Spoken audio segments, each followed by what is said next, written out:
Na graça e na paz do Senhor Jesus Cristo. Irmãos, eu gostaria de ler outro texto da palavra de Deus.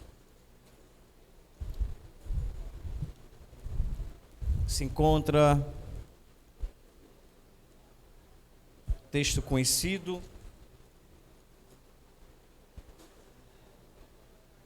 Efésios capítulo 6, versículo 10.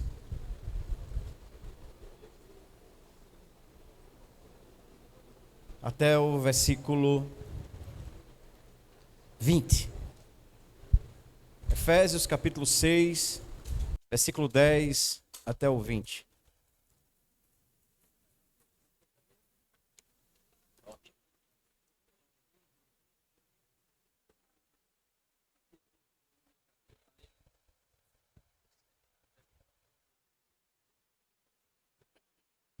Os irmãos puderem ficar de pé novamente. Em nome de Jesus.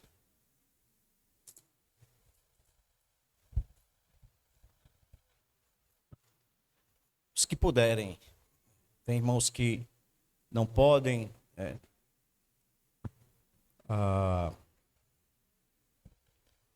Diz assim. Efésios 6, 10 ao 20. Quanto ao mais, sede fortalecidos no Senhor. Efésios capítulo 6, versículo 10 ao 20.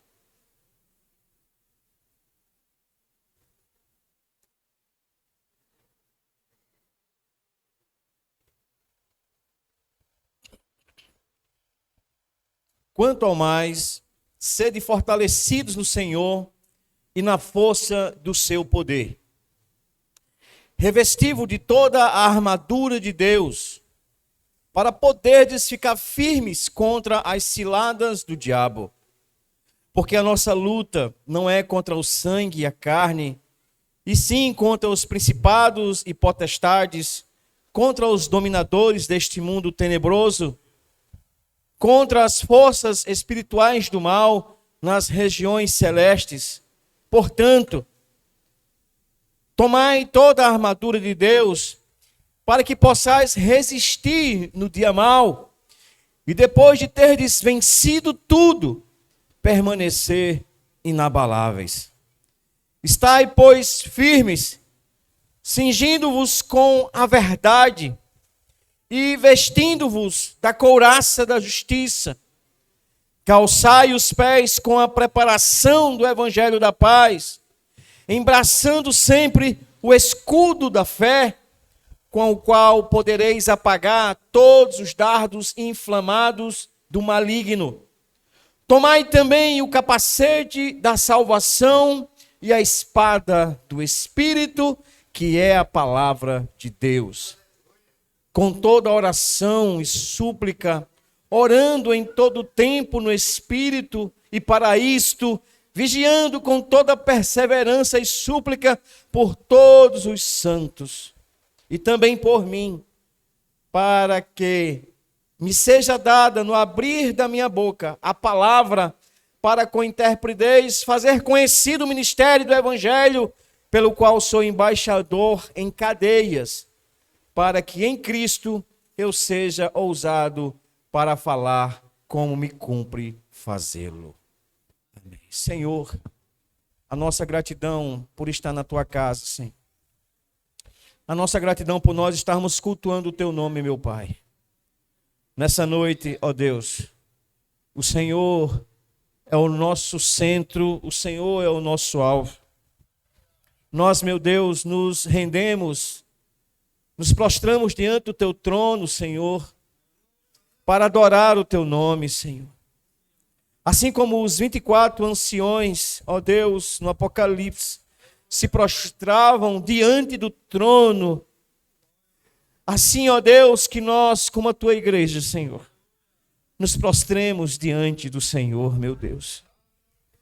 Ó Pai amado, que nessa noite, e que em todas as noites, ó Deus, que venhamos a passar, e dias, ó Deus, nós estejamos na tua presença, que nós, ó Deus, entendamos que Nós não somos crentes somente aqui dentro desse templo, mas que onde quer que nós estejamos, ó Deus amado, nós somos embaixadores do Senhor aqui na terra.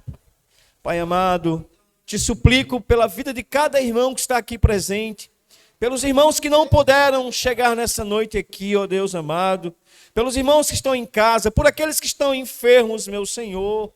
Te pedimos, ó Deus, a tua misericórdia sobre a vida desses irmãos, Pai. Deus, derrama sobre nós a cada dia da porção do teu Espírito Santo, ó Deus, para que nós possamos, meu Pai, como filhos teus, homens e mulheres escolhidos por ti, ó Deus, possamos desfrutar da tua presença, ó Senhor, e sermos encorajados, ó Deus amado, no anúncio da tua palavra, desse evangelho.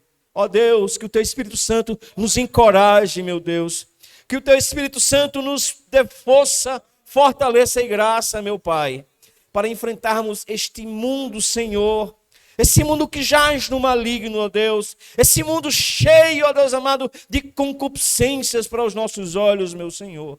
Pai amado, nessa noite, ó Deus, que a cada dia nós possamos, ao ouvir a tua palavra, sermos santificados e separados deste mundo, para louvor, para honra e para a glória do teu nome. Em nome de Jesus Cristo, teu Filho, eu te peço e nós te agradecemos. Amém. Podemos sentar. Irmãos, eu sou grato a Deus. A gente tem falado aos irmãos, agradecidas orações por ter ido tão longe e voltado. Eu nunca imaginei na minha vida ir para um lugar tão longe. E como disse ontem, tenho certeza que eu estou aqui de volta porque Deus quis e as orações dos irmãos moveram a mão do Senhor. Mas foi uma experiência incrível, maravilhosa, que se todo cristão pudesse ter, era muito bom. Os muçulmanos, eles têm uma regra, né? Os muçulmanos, aqueles que são islâmicos, eles têm uma cidade onde eles consideram uma cidade santa, chamada Meca. E eles dizem que um muçulmano tem que ir nessa cidade pelo menos uma vez na sua vida. Os cristãos, se pudessem ir lá, não para efeito como os muçulmanos é regra. Mas se nós pudéssemos conhecer o país de Israel e principalmente Jerusalém, era muito bom, porque você se aproxima de uma realidade, é como se você entrasse no filme, junto com os atores da Bíblia Sagrada. Você está em lugares ali e vem na sua memória, quando você está, como por exemplo, a gente passou no vale onde houve a luta de Davi e Golias, e lá é um lugar que os arqueólogos confirmam que foi naquele vale. Foi encontrado provas arqueológicas e que naquele vale é exatamente onde houve a luta de Davi e Golias. Quando a gente passou por aquele lugar e o professor que estava conosco nos começou a mostrar e a dizer, olha, esse vale, os irmãos sabem o que é um vale, né? É um abismo que tem e desce, só que nesse abismo, nesse vale, existia uma parte plana. Parecia um campo de futebol. Uma parte bem plana. E aí subia o outro lado. Então era como se fosse arquibancadas aqui, nesse monte, um monte do lado de cá, e um monte do outro lado. É como se tivesse umas arquibancadas. Então o povo, os filisteus, estavam do lado de cá e os israelitas do lado de cá. E quando a gente chegou naquele lugar, que o professor começou a dizer como foi que sucedeu,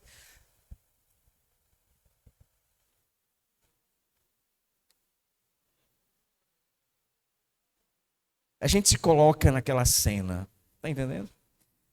A gente fica imaginando um gigante conforme a Bíblia fala, né? Desdenhando do povo de Deus, desdenhando do Deus dos céus, do Deus Todo-Poderoso. E a gente consegue ver assim, você entra, é como se você entrasse no filme não, na Bíblia Sagrada. Então você começa a desfrutar das comprovações bíblicas, amados irmãos. Essa viagem, ela, não que eu tenha dúvida, de forma alguma, nunca tive dúvida da palavra de Deus, mas ela nos confirma cada vez mais que o que está escrito aqui,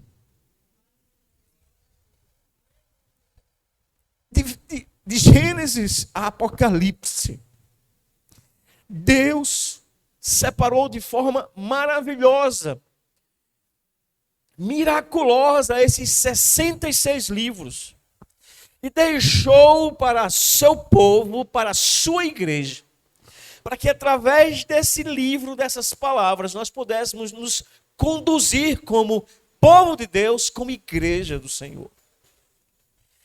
Em cada lugar que nós passávamos, irmãos, era exatamente conforme geograficamente a Bíblia Sagrada estava citando.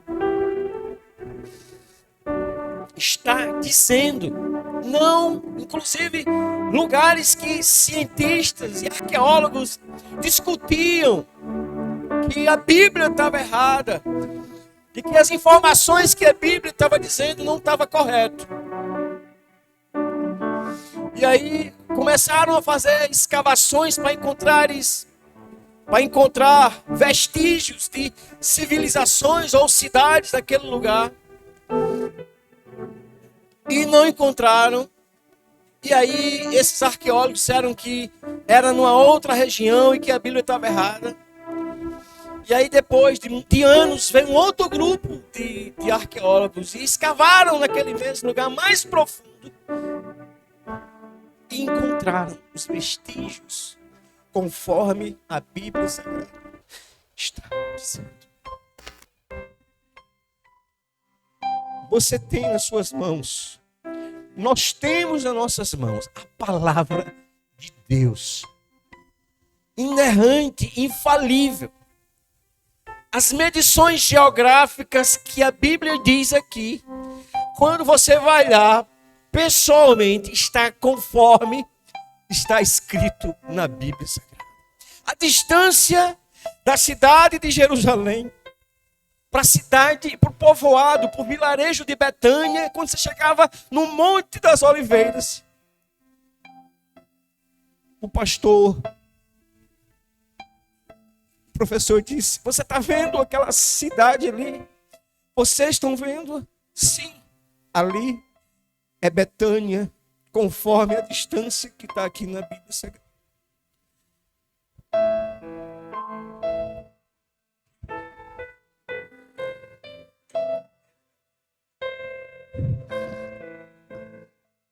Nós somos privilegiados, porque Deus nos escolheu. Ele chamou a mim e a você para sermos os seus servos, para sermos os seus representantes, para sermos os seus soldados. E Ele nos deu uma arma, a armadura, que nos fortalece e nos ajuda a vencer as astutas ciladas do inimigo. A nossa luta não é contra a carne, não é contra o sangue. A minha luta e a sua luta, a igreja do Senhor não luta contra pessoas. Nós podemos nos enganar. Nós podemos achar que certa pessoa, meu vizinho, meu colega de trabalho, o irmão da minha igreja, ele é o mal da minha vida. Não é. Não é, irmãos. A sua luta não é contra a carne e não é contra o sangue, mas é contra as potestades do mal nos lugares espirituais. simplesmente aquela pessoa, ela foi fraca e deixou-se ser instrumento para um problema na sua vida. Mas não é ela. Como eu e você somos cristãos, a nossa luta é contra as potestades do mal.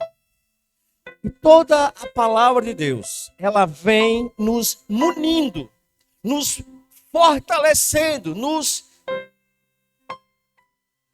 forjando com armaduras, com o Espírito Santo de Deus, para que nós sejamos homens e mulheres que vençam as potestades do mal, que vem para destruir a minha vida e a sua vida. Porque o inimigo das nossas almas a coisa que ele quer é não permitir que você seja um salvo no Senhor Jesus Cristo. Que você caia, que você se rele. Estou falando figuradamente. Que você vá comer alfarrobas como o filho pródigo. Que você sofra. Mas eu quero dizer a você que nós iremos sofrer e nós sofremos. Mas o nosso sofrimento maior é a distância de Deus. E não, sofrer ao lado do Senhor é uma bênção. Mas desfrutar de coisas boas deste mundo, longe do Senhor, é uma maldição. Estou arrodeando muito. Eu li esse texto de Efésios para tentar passar para os irmãos a seriedade da vida, da nossa vida como cristão.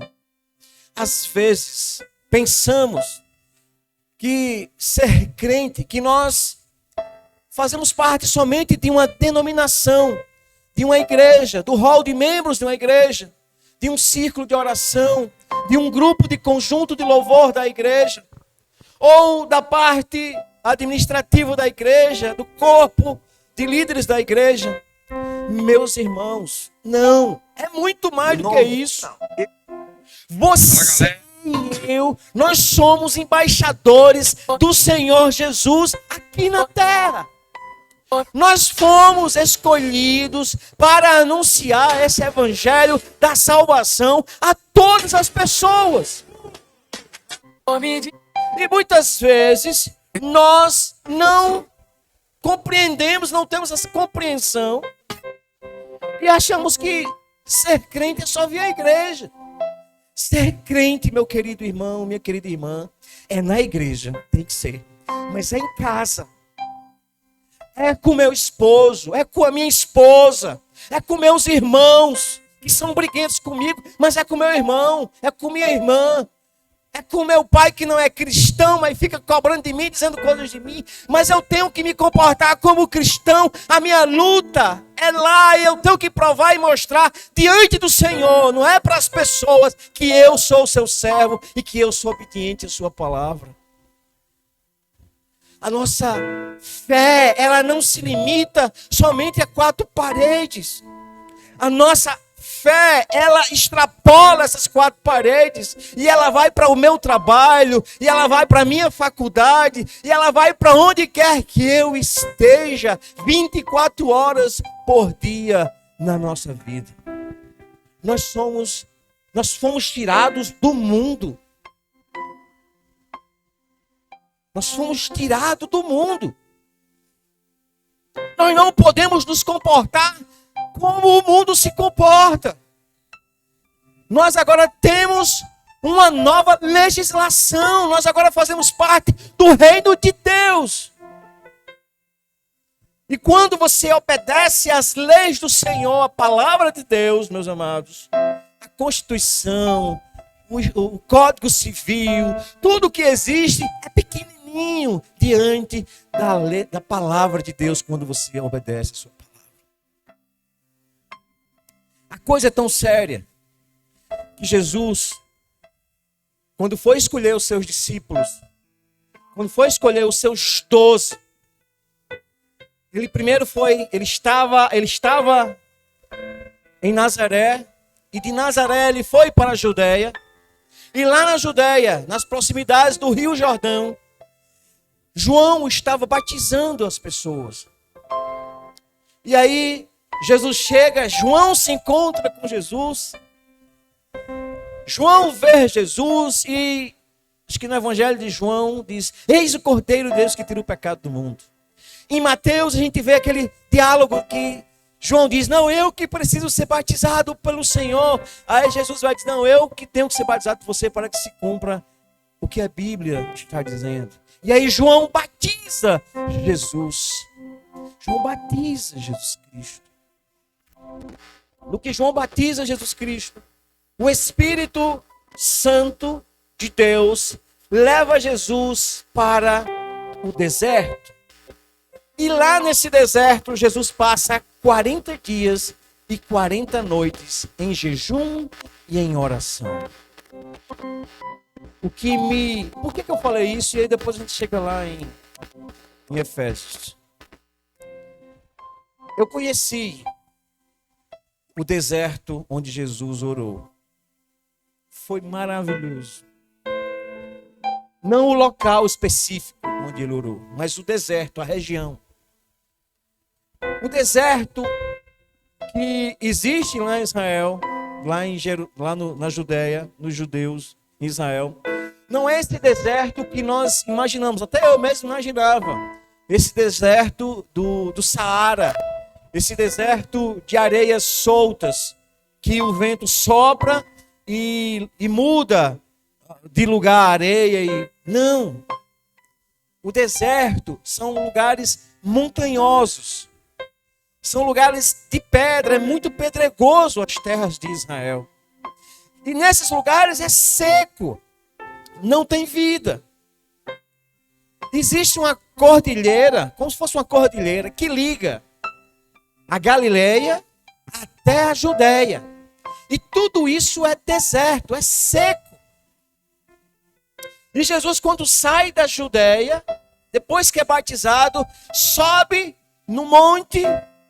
Não diz que ele não sobe no monte, diz que ele vai para o deserto. Mas o deserto lá, como é os montes, sobe lá e faz a sua oração. Passa 40 dias e 40 noites jejuando. Depois vem o diabo e o tenta em todas as coisas e não consegue derrotar o Senhor.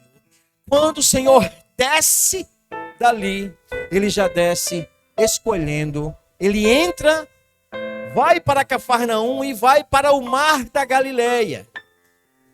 O Mar da Galileia. E lá na beira do Mar da Galileia, ele começa a escolher os seus discípulos. Escolhe Pedro e André, Tiago e João. Para os irmãos terem uma ideia, Jesus Cristo, ele não escolheu de forma aleatória. Jesus Cristo, ele orou, ele preparou-se. Ele já sabia quem ia escolher. E ele enfrentou já de imediato uma luta e uma guerra lá no deserto, espiritual. Porque se o diabo tivesse conseguido fazer com que Jesus caísse na sua tentação, ele tinha conseguido destruir o projeto de Deus, como ele fez com Adão. Jesus Cristo é o segundo Adão, segundo diz o apóstolo Paulo. Mas Jesus Cristo continuou firme e fiel a Deus, a palavra do Senhor, e disse ao diabo que não tentasse, não tentarás ser o teu Deus, mas a ele servirás. E aí o diabo se afastou do Senhor. Meus irmãos, eu estive em Israel, e lá em Israel eu pude ver, andando nas ruas de Israel e Jerusalém principalmente. Aqui é estou pegando essa ponta para tentar mostrar como nós devemos estar prontos. Lá em Israel, existe a obrigatoriedade de servir ao exército. E, se não me engano, já a partir dos 16 anos de idade, você é obrigado a se apresentar nas Forças Armadas israelenses. E são 3 anos que eles servem de graça ao governo. Lá eles se preparam de todas as formas. Lá, você anda nas ruas e vê soldados do exército, mulheres, moças, bonitos, rapazes bonitos. Você vê eles e você, como se fossem crianças, com uma metralhadora. Eu digo metralhadora, que para mim é uma arma mais uma arma assim grande, como se fosse um brinquedo de plástico, assim, nas suas. E eles andando para lá e para cá, tudo de forma tranquila. E aí, quando nós estávamos andando dentro do ônibus, o nosso guia, que era um judeu, disse: Israel vive em guerra constante. Israel é um pedaço de terra pequeno, menor do que o estado de Sergipe, que é o menor estado do nosso país. Mas é um local onde a Bíblia diz que manda leite e mel. É um lugar cobiçado por todo o Oriente Médio ali, por aqueles países árabes que a rodeiam Israel. Mas Israel, pequenininho, ó verme de Jacó, está escrito pequeno. A palavra verme é pequeno. É a segunda potência bélica do mundo.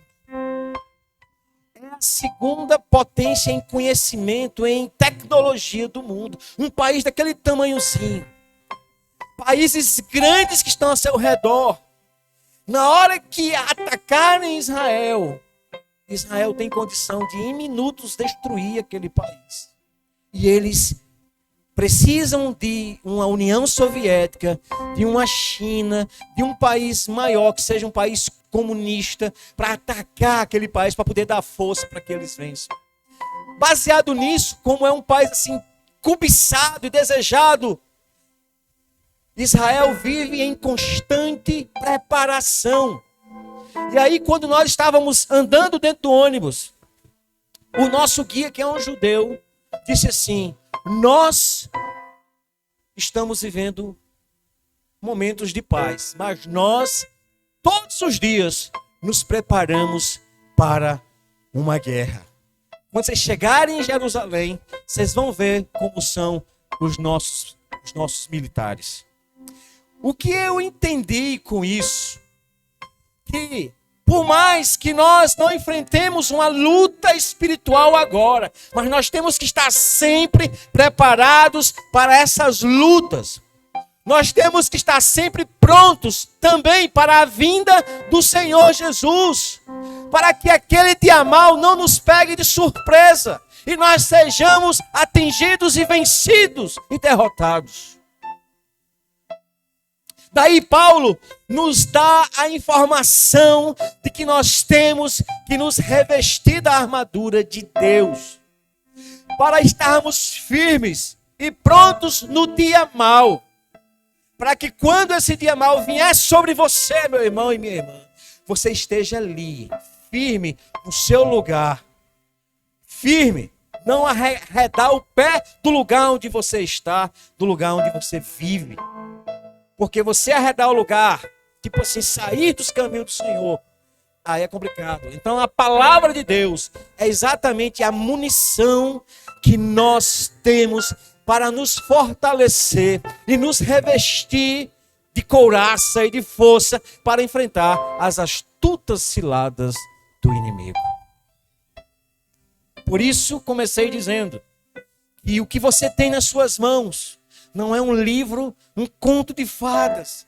Não é um livro de poemas, apesar que tem poemas. Não é uma história de Trancoso, como diziam alguns irmãos. O que você tem na sua mão, meus irmãos, é a palavra de Deus, que lhe dá vida e vida com abundância. O que você tem na sua mão, meus irmãos, é uma palavra que transforma o mais vil pecador quando ele a ouve, e ele a recebe, e ele a aceita. O que nós temos nas nossas mãos, meus irmãos, é a palavra de Deus em forma escrita, que serve para que nós sejamos fortalecidos, tanto para enfrentar as astutas ciladas do inimigo, como para estarmos prontos e preparados para a vinda do Senhor Jesus Cristo. Então, meus amados irmãos, Nós não podemos viver uma vida cristã de só ouvir o que os outros dizem.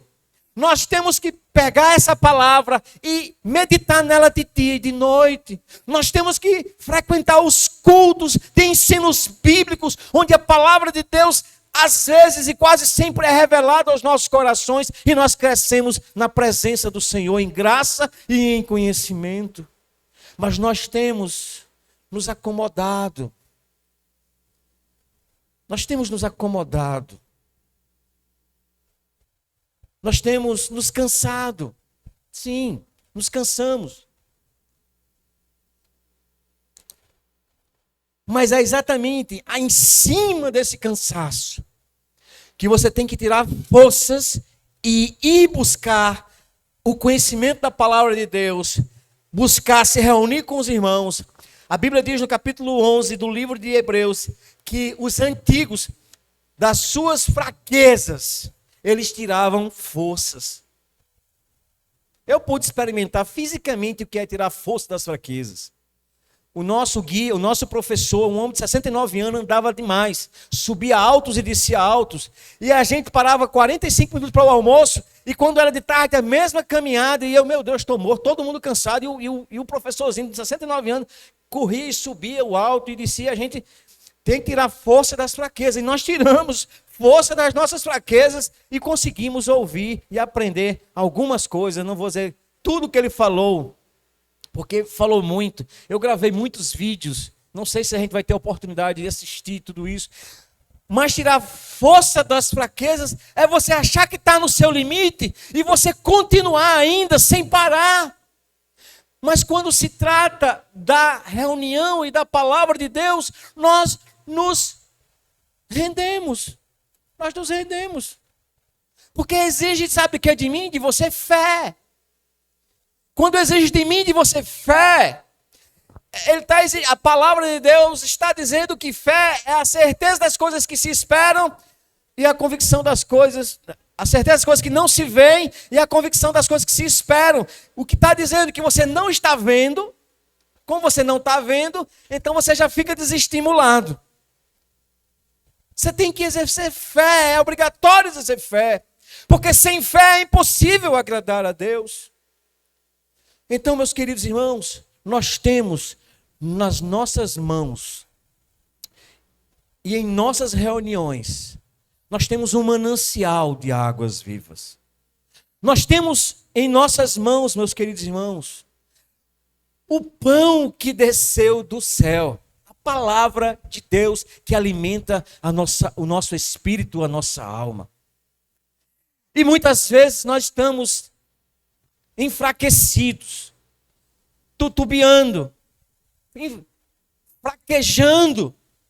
E observe e pare que quando isso acontece, a sua leitura da Bíblia Sagrada diminuiu, a sua comunhão com Deus está cortado, acabou, e aí você enfraquece, você fica sem vida, desanimado, e os problemas que eram pequenos agora se tornaram grandes, porque você perdeu a sua comunhão, ou a sua leitura da palavra de Deus, ou o seu momento devocional com Deus. Nós temos que ter momentos devocionais em casa com a nossa família. Eu estou dizendo isso, não vem nada disso lá. Mas ao estar ali eu percebo e vejo o quão grande é a nossa luta contra as astutas ciladas do inimigo. A luta que tem lá em Israel não é simplesmente por terras, é uma luta religiosa, é uma luta espiritual. O diabo não quer deixar que as profecias do Senhor se cumpram na cidade de Jerusalém. Porque ele sabe que ao passo que vai se cumprindo, ele não vai conseguir impedir, porque a palavra de Deus se cumpre. E isso se estende às nossas vidas em todo o mundo. Ele não quer permitir que eu e você desfrute das bênçãos do nosso Deus que está no céu. Ontem, nós podemos, eu acho que a irmã Isabel queria dizer esse versículo, mas ela não se lembrou. Lá em 2 Coríntios, capítulo 3, que por mais que o nosso corpo exterior esteja se deteriorando, se corrompendo, envelhecendo, Mas quando nós estamos em Cristo e lendo a sua palavra, em comunhão com a sua palavra, recebendo as suas orientações, o nosso interior se renova a cada manhã. Enquanto o nosso exterior envelhece, se corrompe pela idade, o nosso interior se renova a cada manhã. Então, meus queridos irmãos, já terminei. E quero dizer aos irmãos que a nossa luta não é contra a carne e nem contra o sangue. Portanto, tomai toda a armadura de Deus para que possais resistir no dia mau. E a armadura de Deus, quando você vai ouvir Paulo exemplifica, escudo da fé, espada do Espírito, que é a palavra de Deus. Todos os exemplos que Paulo dá, ele pega exemplos de uma armadura de um soldado romano para mostrar as características da palavra de Deus. Se você tem a palavra de Deus na sua mão, se você lê essa palavra, medita nessa palavra, se você vive essa palavra, você é um homem e uma mulher que está revestido das armaduras de Deus. Que Deus nos abençoe. Em nome de Jesus.